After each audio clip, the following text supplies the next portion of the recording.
This is CGTN, China Global Television Network.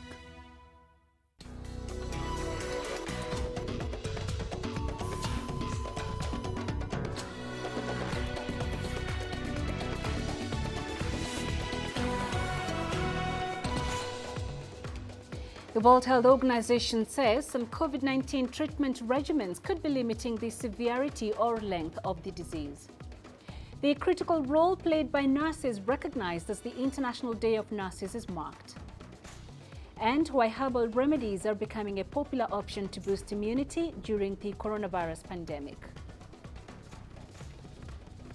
This is Africa Live. A warm welcome to the show. I am Peninah Karibe, and joining me in studio with the business highlights is Uche.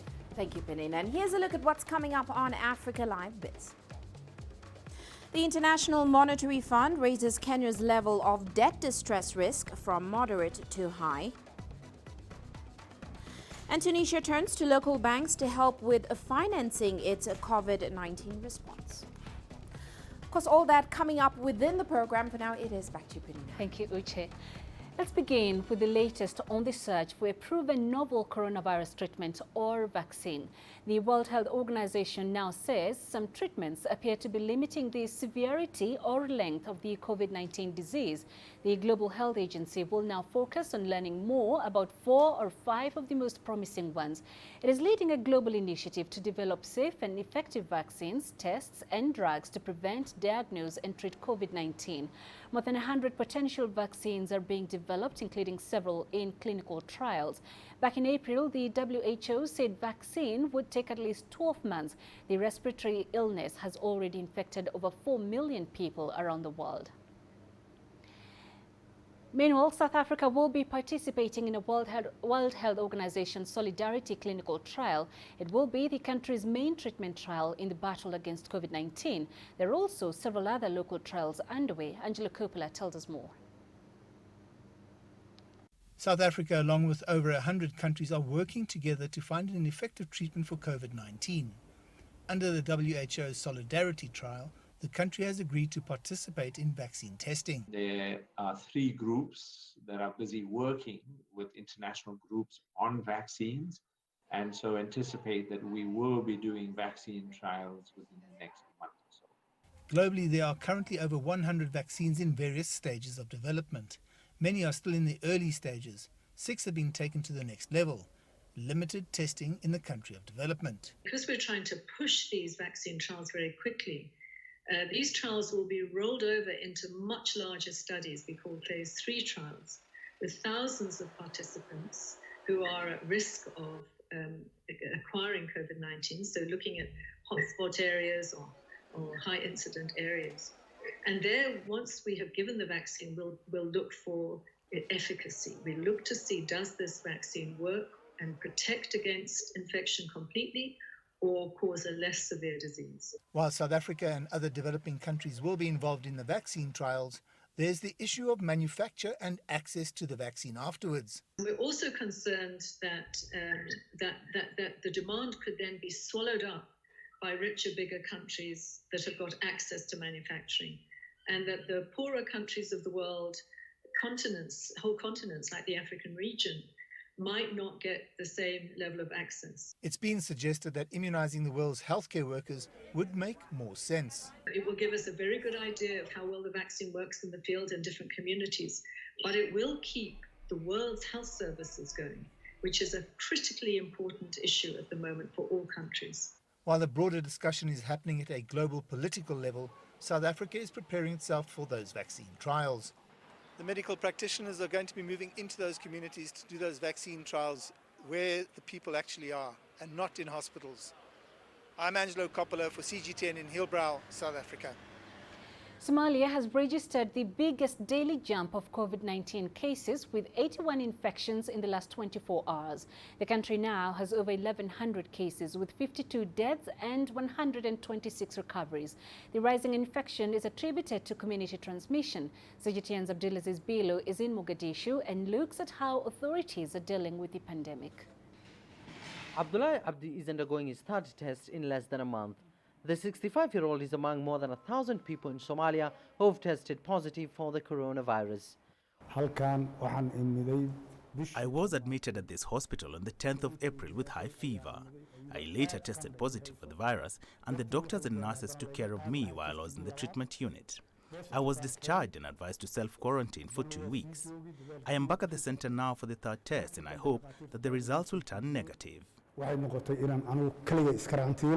On Tuesday, the Somali government discharged 42 patients from the Di Martino Hospital, the sole treatment unit for COVID-19, the highest number to be released since the first case was recorded in the country in mid-March. I've been through a lot in the last few days. I was brought here by my family members by force. I thank God for my quick recovery and to the medical team for helping me stand on my own 2 feet.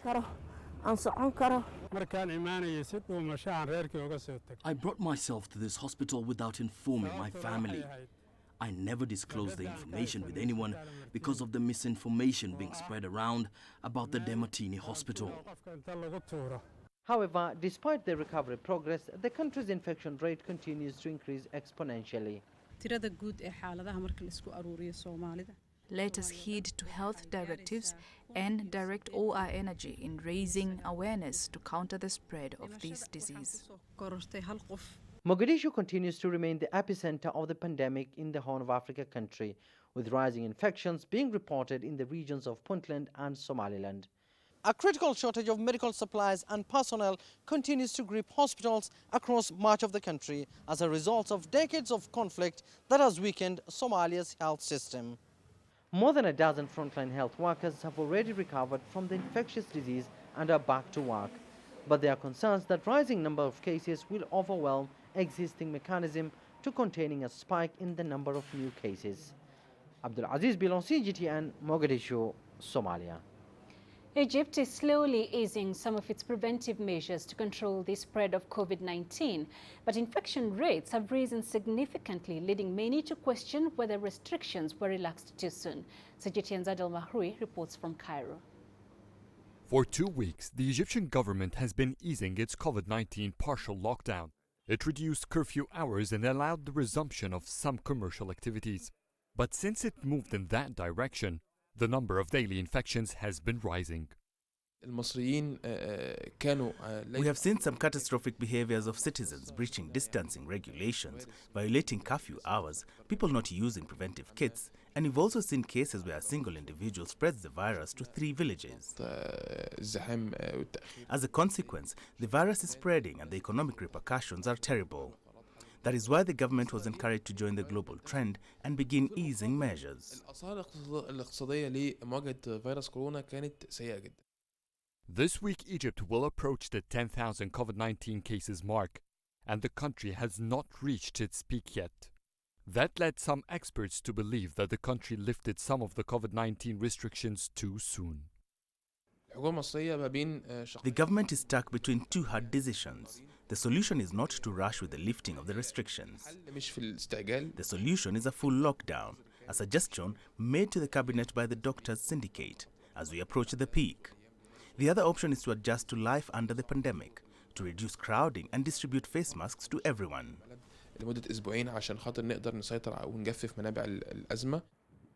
This week, the government relaxed some restrictions to ease the economic pressure caused by the pandemic. Authorities allowed hotels to open their doors to local visitors, and soon, some entertainment facilities like movie theaters could reopen too. Egypt can ill afford a full lockdown, though the government says it remains an option on the table. Officials are trying to ensure citizens follow personal preventive measures. So during the next 2 weeks, the government will reassess the situation and take a decision accordingly. Either resume easing measures or take tougher ones. Adel Mahroui, CGTN, Cairo. The world is marking the International Nurses Day today. In the Democratic Republic of Congo, they have faced many challenges in trying to stop the spread of highly infectious diseases like Ebola, measles and the coronavirus. CGTN's Chris Ochamringa has more on that story. Henri Chimansa is a nurse at a health facility that treats COVID-19 patients in the capital, Kinshasa. He's been taking care of patients suffering from different diseases for a decade. Henri considers nursing an opportunity to serve his community. Non seulement pour nous amasser de l'argent, I did not become a nurse to make money, but to serve people. Our job is a vocation and a calling that requires us to treat the sick and save humanity. Health facilities in the DRC have been plagued by underfunding, drug shortages, and a lack of infrastructure. That has discouraged many from joining the profession and affected Henri's morale. The conditions that we are working in are very tough. Can you imagine that we have not been paid our salaries since the COVID-19 outbreak was reported on the 10th of March? But we keep coming here every day to take care of patients. Some of us even lack protective gear like masks. The head of this health facility acknowledges the challenges nurses face, but he urges them to keep helping the sick. This job is full of difficulties, but I call on all nurses to love their profession. Our country has very many epidemics and many patients rely on them for treatment. The COVID-19 pandemic has made nurses work under a lot of pressure across the globe. But nurses in the DRC are facing a threefold challenge: Ebola, measles, and the coronavirus. Insecurity in the east of the country has also put their lives at risk. The World Health Organization has recorded 300 attacks on health workers battling the Ebola outbreak in the DRC. A lot of the healthcare services in the DRC are carried out by nurses, especially in remote parts of the country. But many of them work under very difficult circumstances, with some having paid the ultimate price trying to save lives in conflict areas. Chris Sochamringa, CGTN, Kinshasa, Democratic Republic of Congo. In Uganda, like other parts of the world, nurses have been on the front line of fighting the COVID-19 pandemic, and there are now calls for more recognition for the work nurses do. Leon Senyange reports. Judith Komuhendo has been a nurse for 25 years.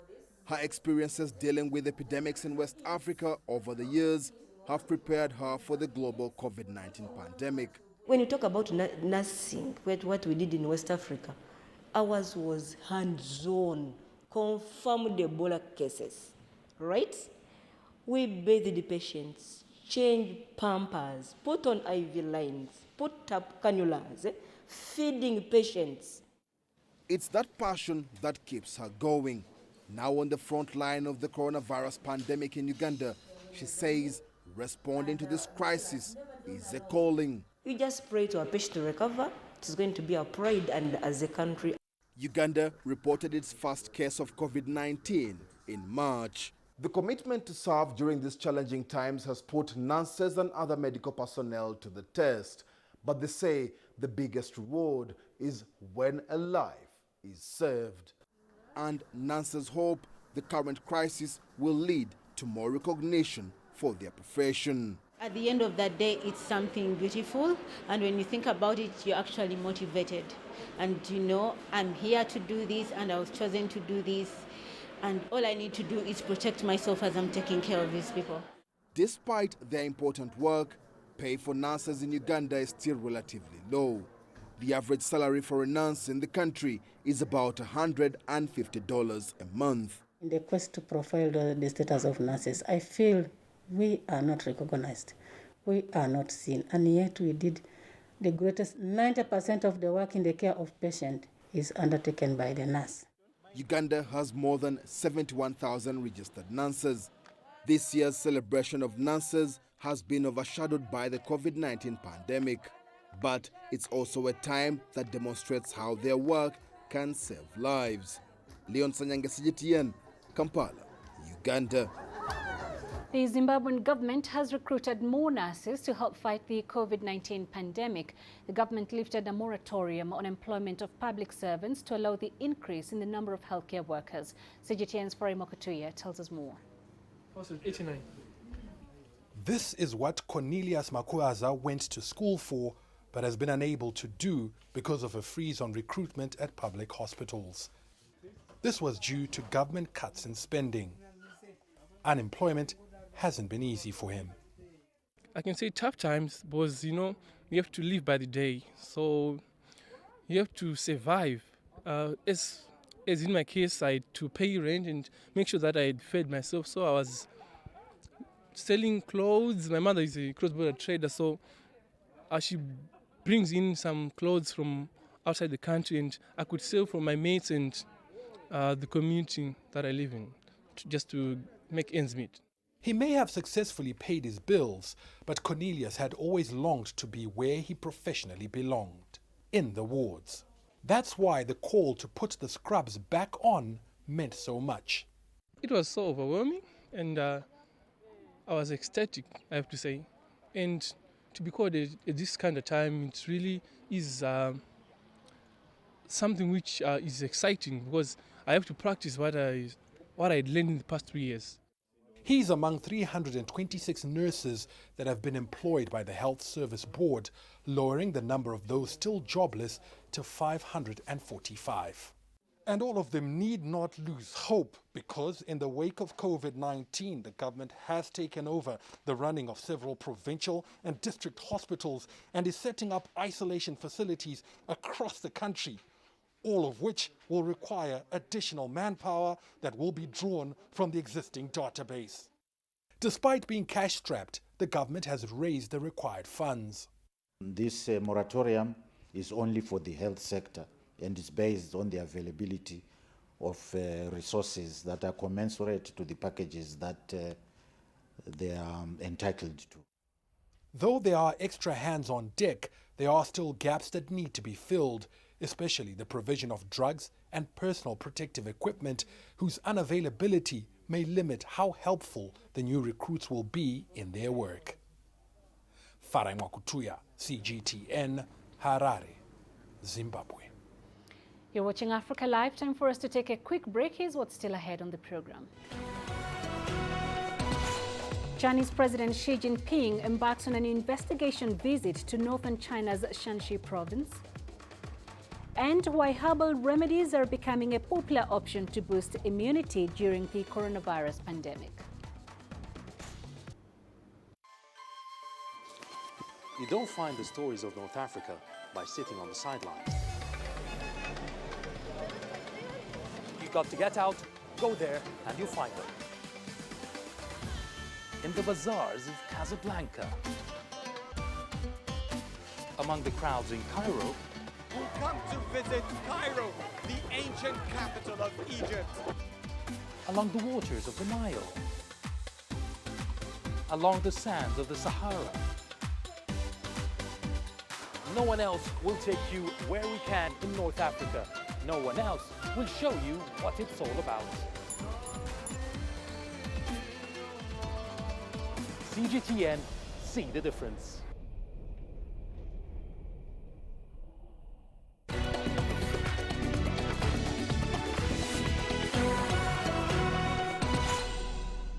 Chinese President Xi Jinping is currently on an investigation visit to northern China's Shanxi province, with poverty alleviation and economic recovery top on his agenda. The Chinese president is shifting his focus to poverty alleviation and economic recovery as the country's coronavirus outbreak eases. With 8 months to go until the end of the year, China is en route to delivering its target of eliminating absolute poverty by 2020.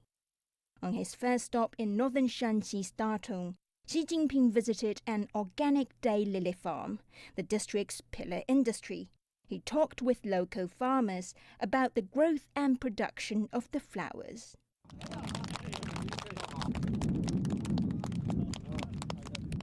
To inspect the country's efforts in eradicating poverty in impoverished rural areas, Xi then went to a nearby village to see how people live there. The president also visited the Yungan Buddhist grottos, calling the massive cave art masterpieces the treasure of human civilization. He learned about the history, artistic style, and protection of the grottos, which were listed as a UNESCO World Heritage Site in 2001. On the second day of his inspection tour, Xi went to Taiyuan, the capital of Shanxi province. He visited an economic reform demonstration zone and learned about their efforts to transform and upgrade local resource and manufacturing industries. Xi then visited Taiyuan Iron and Steel Company, the leading enterprise in China's stainless steel industry. He saw that production has resumed after the coronavirus outbreak. Xi also went to see the Fen River, which flows southeast into the Taiyuan Basin. He stressed ecological protection and pollution prevention of the second longest tributary of the Yellow River. China has sent Egypt medical supplies to help fight the COVID-19 pandemic. Cairo received more than 4 tons of supplies on Sunday.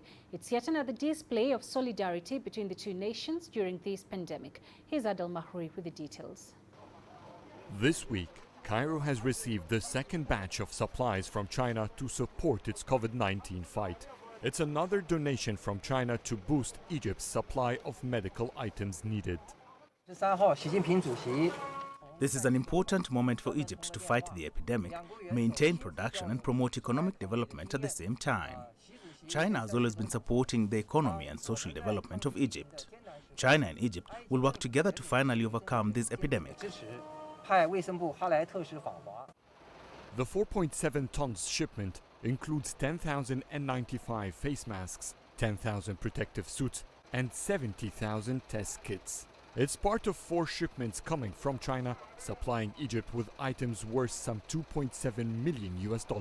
The Egyptian Health Ministry says this shipment will be directed to cover requirements in its quarantine hospitals. I thank the government of China for the support they have and are still sending to face the new coronavirus. It's an emphasis on our cooperation and the strength of ties between our nations. On behalf of the Egyptian people, I'd like to express our gratitude for this support, hoping that together we could overcome this crisis. Earlier in the year, Egypt sent medical supplies to China to support its fight against the virus. Now, when the time has come for Egypt to enter that coronavirus struggle itself, China is returning that favor. The Chinese ambassador has announced that the third and final batch of this medical supplies shipments will arrive later this month.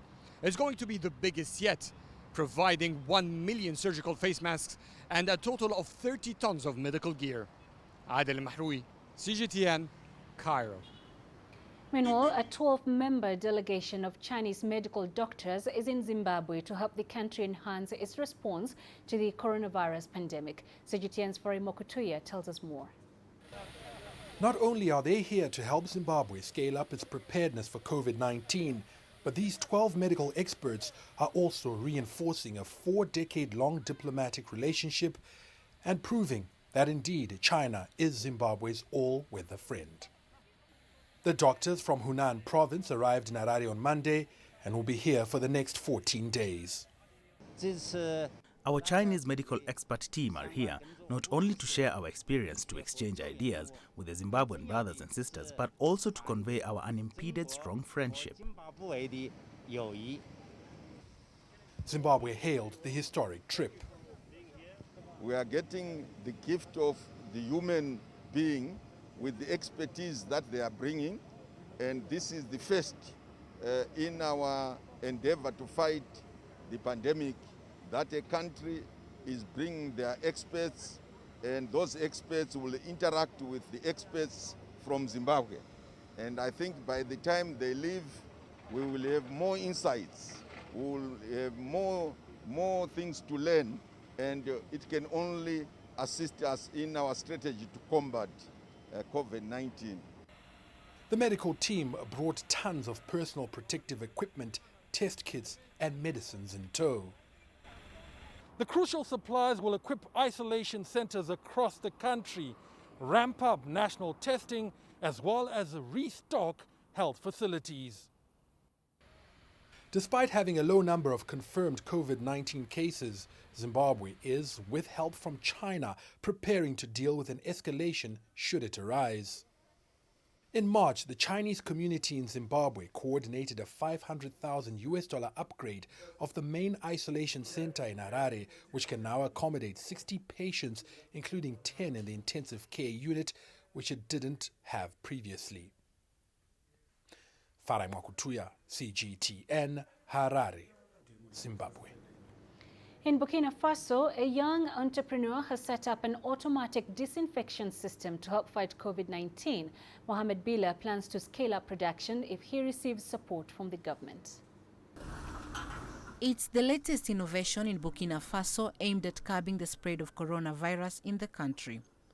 This disinfecting booth is electrically powered and consists of a highly sensitive motion sensor.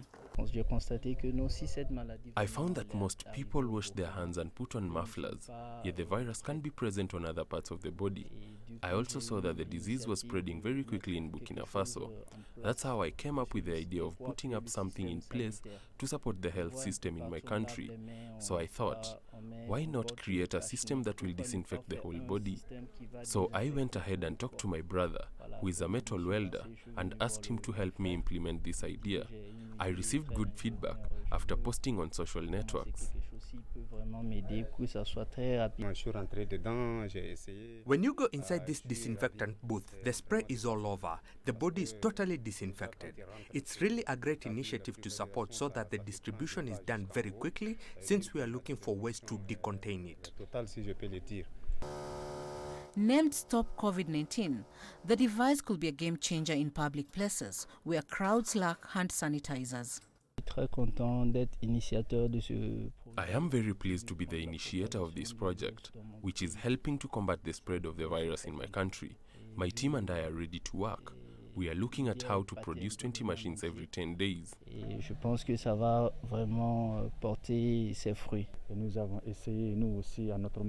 We have tried to offer our brother moral and financial support, and we are very happy. But at the moment, we are really asking our state to try to support young people who have similar ideas so that Africa can evolve.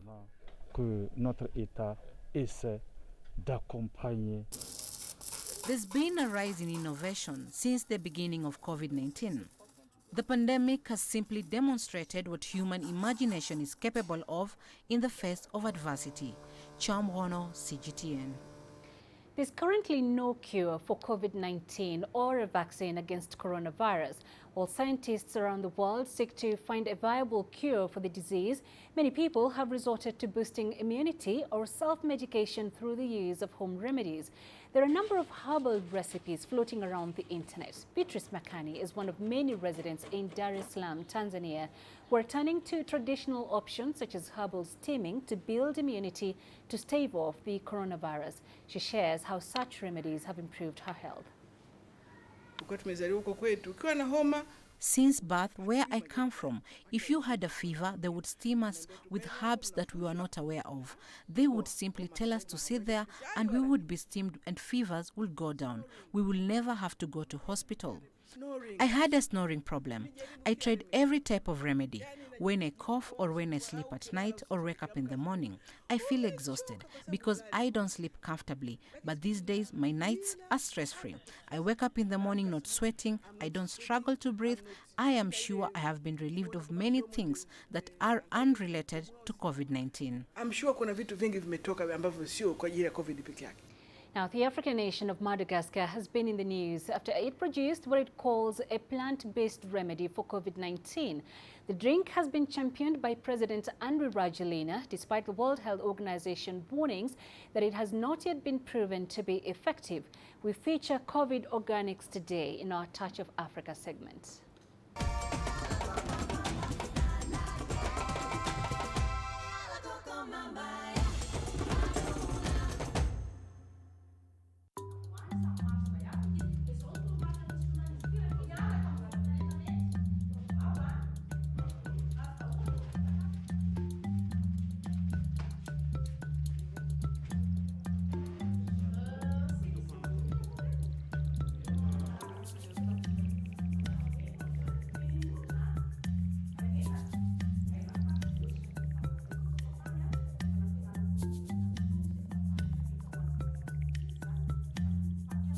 Marara ny adidiko aloha zany mapahana be ahy zany dia tena manetana ary manazava ny asarobidin'ity fanafody ity miezaka mandresy lahatra andro mpianatra ireo rehefa misy moa izay sonjy iray moasa mararaka izay voalazanao izay iezanina tenenina tsikelikely izy angamba Fa mino fa ho resy lahatra ihany izy amin'ny fotoana mahamety azy.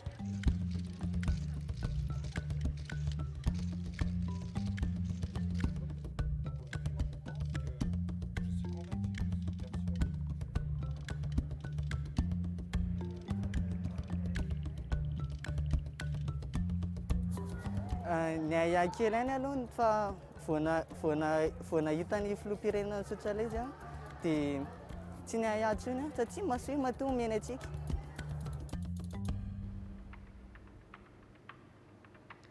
All right, time now to catch up with the day's business, and for that we cross over to Uche. Thank you, Peninah. And coming up on Africa Live Biz. The International Monetary Fund raises Kenya's level of debt distress risk from moderate to high. And Tunisia turns to local banks to help with financing its COVID-19 response.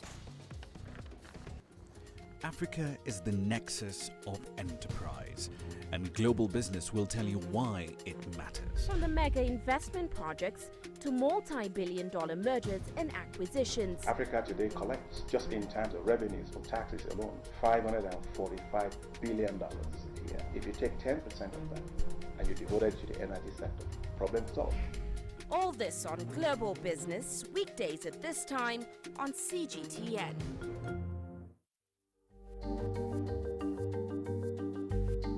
Africa Live. Find your voice.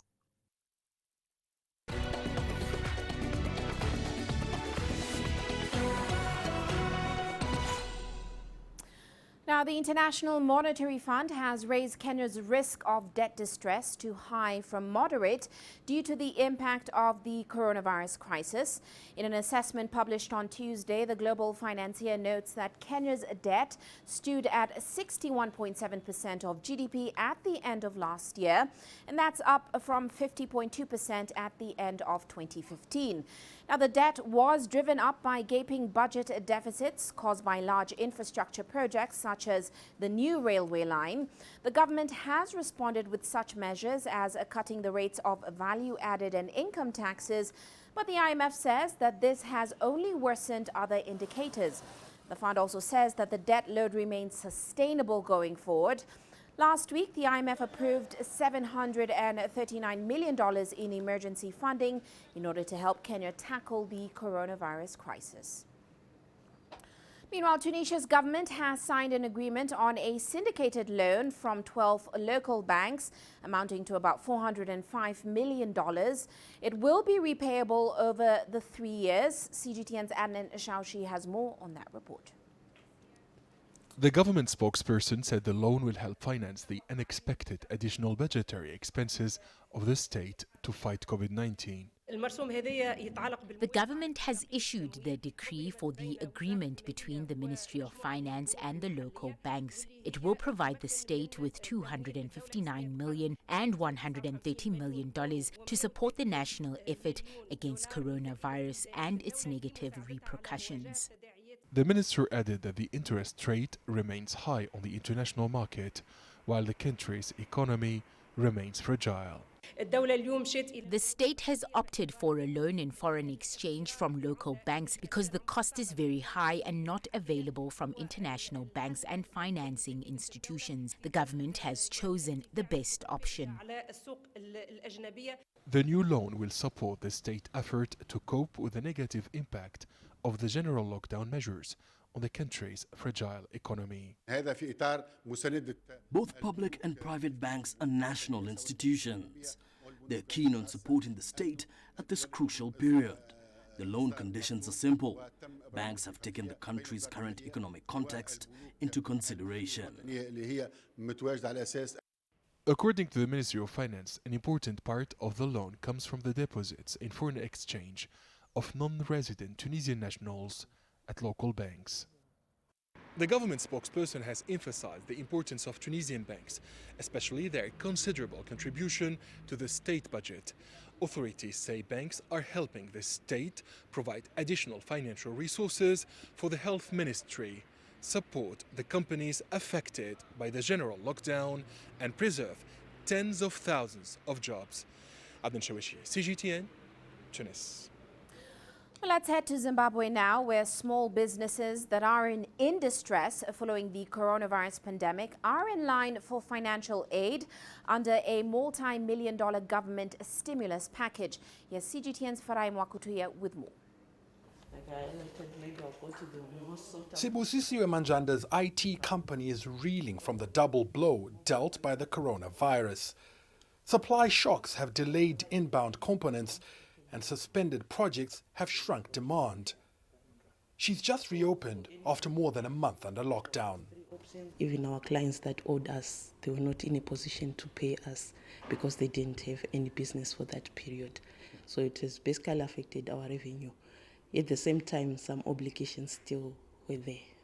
The fragile state the economy has been placed in has led government to unveil a $720 million stimulus package, 20 million of which is for small businesses like this one. The shot in the arm will help it prepare for the uncertain future. We've realized that Wi-Fi is the thing to go, and people need to work from home right now. So the gadgets in that space they've been a high demand in that space. So for us, if we can be funded and be able to import those goods, that's what we've been doing a bit, though it has taken some time. But in that area, if we are equipped, we can source the goods. We cannot operate like we were doing maybe in January or last year. We need to move from that because things have changed. The way we are working and the things that might be required have changed. That may demand some out-of-the-box thinking to focus on product lines that will be in peak demand going forward, and even some that businesses may have never traded in before. Sibusisiwe will start supplying personal protective equipment to bridge shortages. But beyond financial aid, businesses also need moral support. I think we will need also to train and counsel and make sure that people are not alone. Because as we speak, people are alone out there stressing. They will need to be rehabilitated. Some of them really, they will need training and encouragement that life needs to start and go on. A shoulder to lean on could help with that recovery. Farai Mwakutuya, CGTN, Harare, Zimbabwe. Well, let's shift focus now. Print media across the world has been struggling to stay alive. Newspaper and magazine publishers are now closing their doors as they're slowly losing the battle against digital platforms. Now, for many publishers, the COVID-19 outbreak was the last nail in their coffin. In the last week alone, 2 major South African publishing houses closed their doors. Here's CGTN Sumitru Naidu with more. Cosmopolitan, the iconic fashion and style magazine, will no longer brace magazine racks in South Africa. The publishing house that printed Cosmo and a range of other famous magazines in the country was forced to shut down.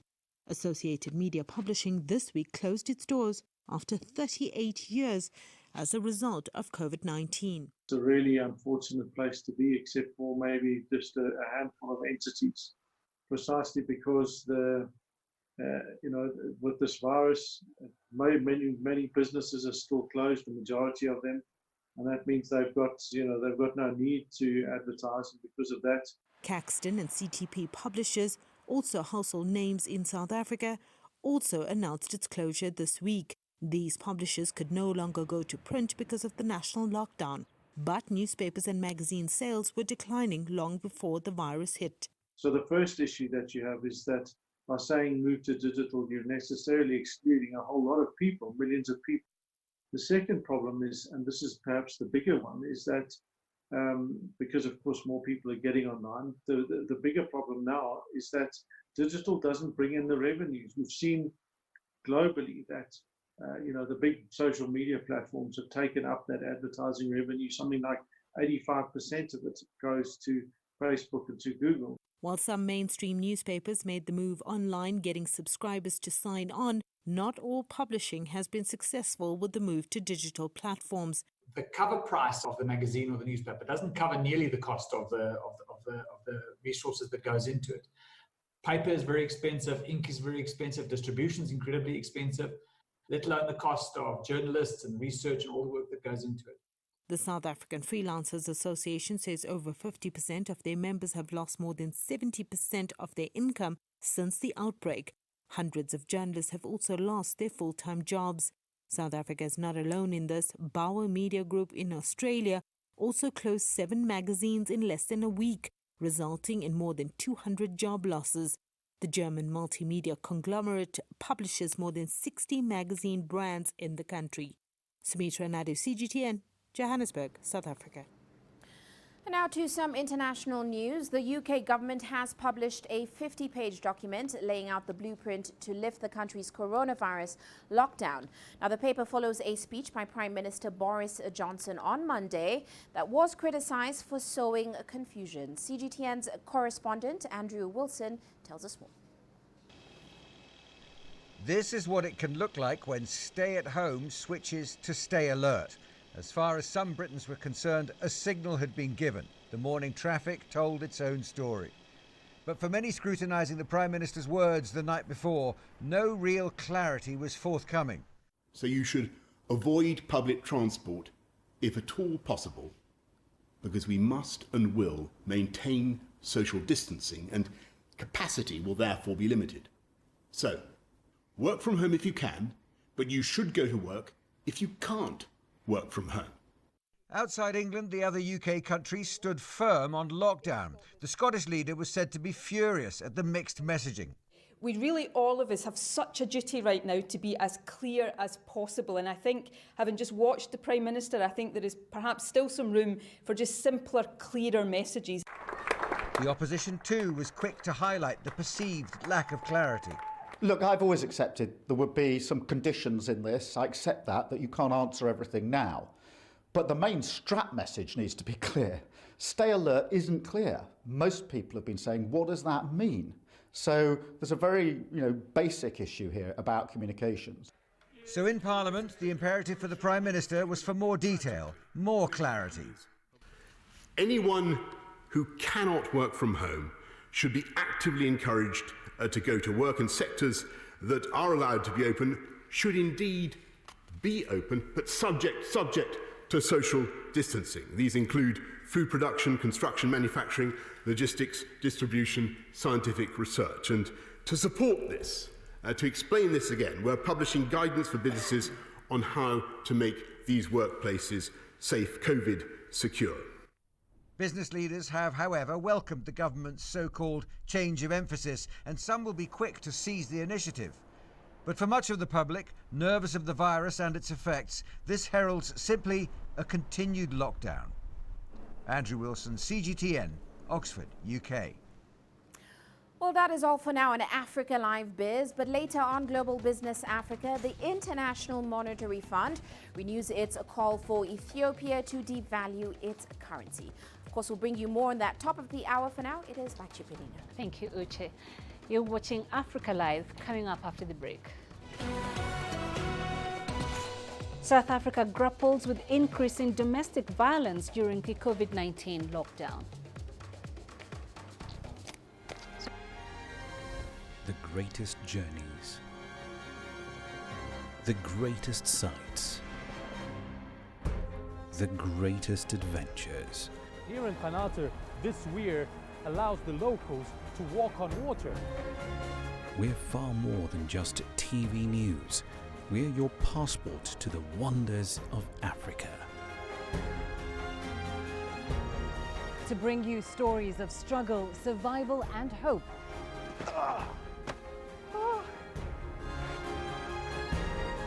So let's explore.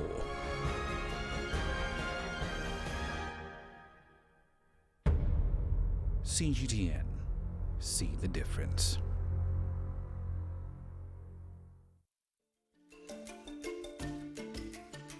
Africa Live.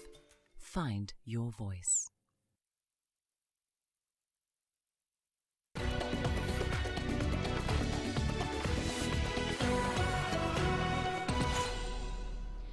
Lockdowns mean families all around the world are now stuck together for longer. It's a huge adjustment, especially for fathers who spend most of their days at work.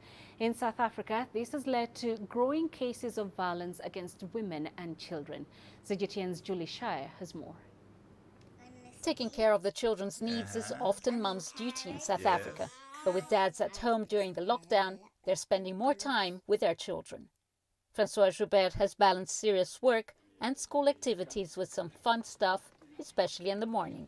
Every morning when we wake up, we do some exercises together here in the house. We do some jumping jacks and sit-ups and push-ups and running on one spot and so forth. And then after that, it's some breakfast and family time. We hit the balls outside. My oldest one and I, she loves a bit of sports. Creating a routine has been most important to reassure children that things will soon be fine. Ashvir Sankar's daughter is missing her friends and he's trying to fill the void. I'm still working from home, as you can see. So I try to interact with her as much as possible, but her mom is still there mostly for her, doing her schoolwork for her, helping her during the day. And we just spend our time. When I have time with her, we spend time with PlayStation or watching movies. We love playing games together. But this reality is absent in many South African homes. The country has one of the highest female murder and domestic violence rates in the world, and women and children are living in fear. A situation that led Jaco van Schalkwyk to found Character Company, a non-profit organization focused on helping young boys become better men. The challenge is right now is, what do I do when I'm stuck in a house with someone that I've been trying to avoid my whole life? That every day when I wake up, my biggest goal is to how do I get out of my house quickly enough. I don't think we're paying enough attention to the women and the children out there that are being abused. And maybe right now, they are in such an enclosed space that they can't get away. South Africa's gender-based violence call centre is fielding around 500 to 1,000 calls a day from distressed women, and it may worsen in the coming weeks. Julie Shire, CGTN, Johannesburg, South Africa. Still in South Africa, thousands of Cape Townians were recently given the green light to return back home after the government allowed inter-provincial travel. A lockdown had seen many people get stuck in some regions of the country. CGTN's Travis Andrews with more on this. This is a scene that greeted a few essential workers on day one of the lockdown. Empty highways with little to no cars at all.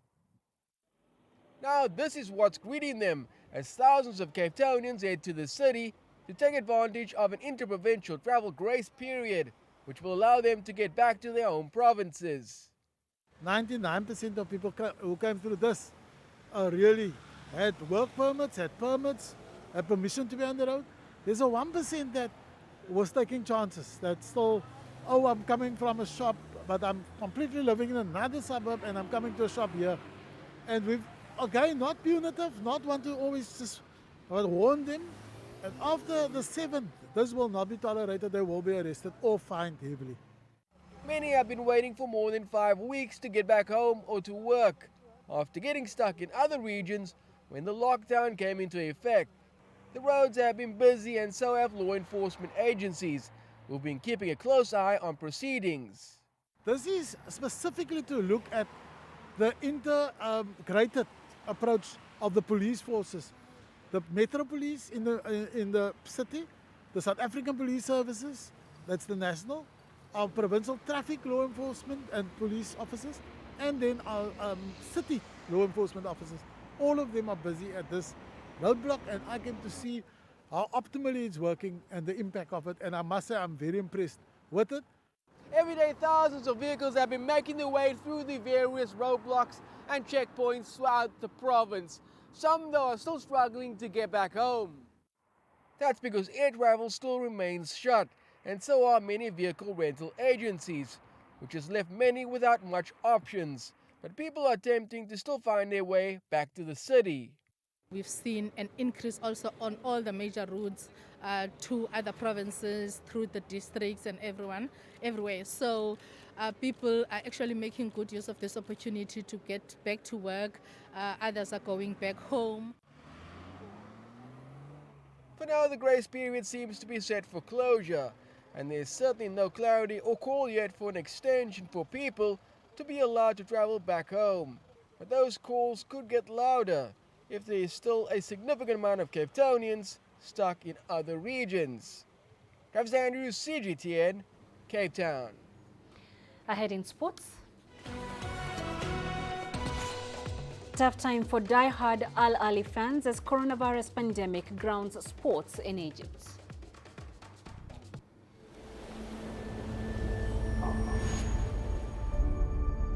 How would you create your legend? On the fields, on the tracks, in the arenas of Africa. Were you born to be a player? Could this moment be yours?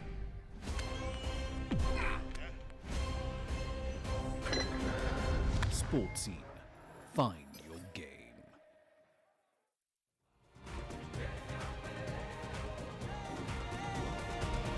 Africa Live. Find your voice.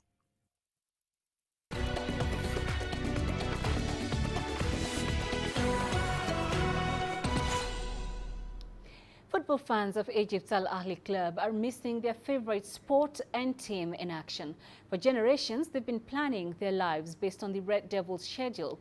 But COVID-19 has deprived them of their biggest source of joy. CGTN's Adel Mahroui reports. 20-year-old